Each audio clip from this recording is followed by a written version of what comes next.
Couldn't do it.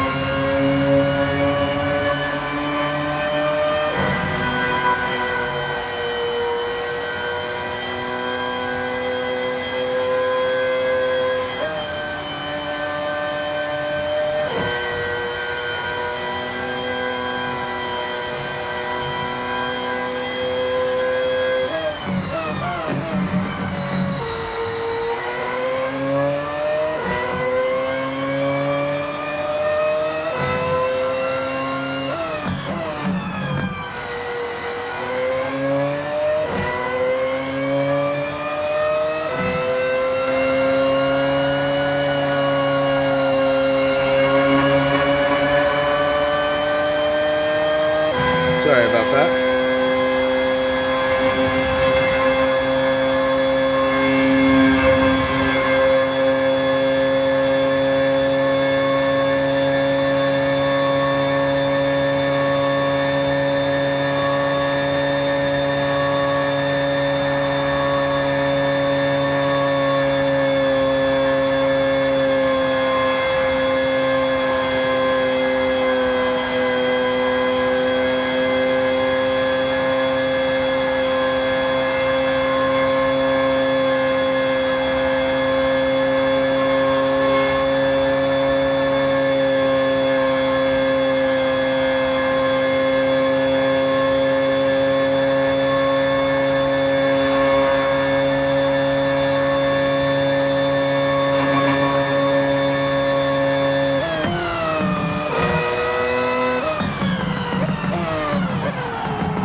Yeah, baby, let's go. 1946. Let's go. Yeah. Yes, let's go.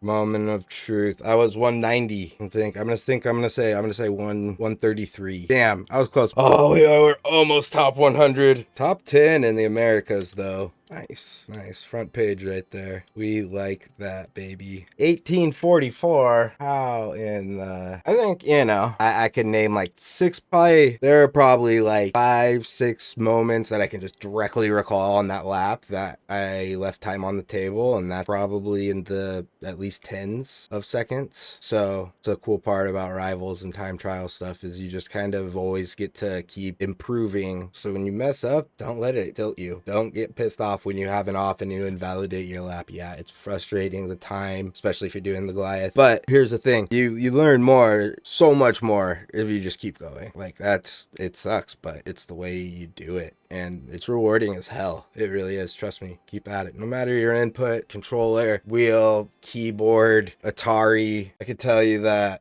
the Goliath, you have to drive at 98%. If you try to drive at 100 or over, you're going to mess up on a turn.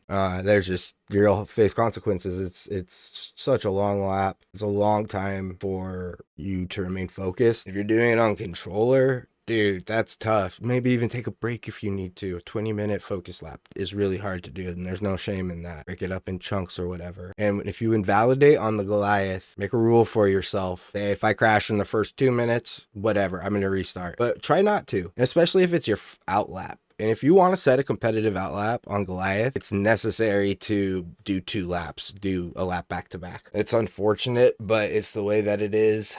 It's a long ass lap and takes it out of you mentally, physically, but it's really fun. And I love Nordschleife. I've done hundreds, not thousands of laps on it in other games, and so I'm naturally like going to love the Goliath.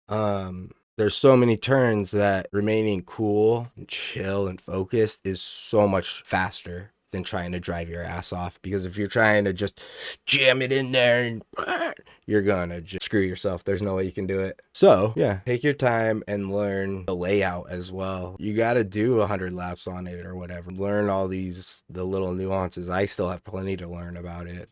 By no means am I an expert.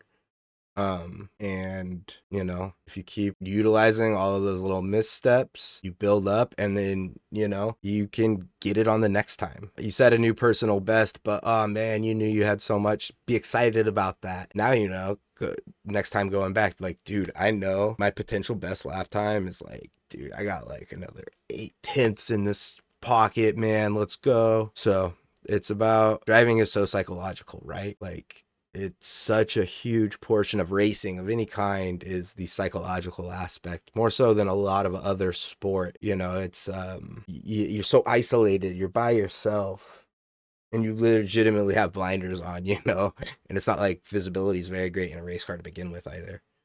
Please comment, like, subscribe, do all that stuff. It really helps out who are trying to grow, but the algorithm, as we all know, is a feisty one. So any support really helps out. Please keep engaged. I'm going to keep videos coming. If you want me to make a video on something specific, a specific track, specific class, drop it in the comments and let's get it done. Deuces.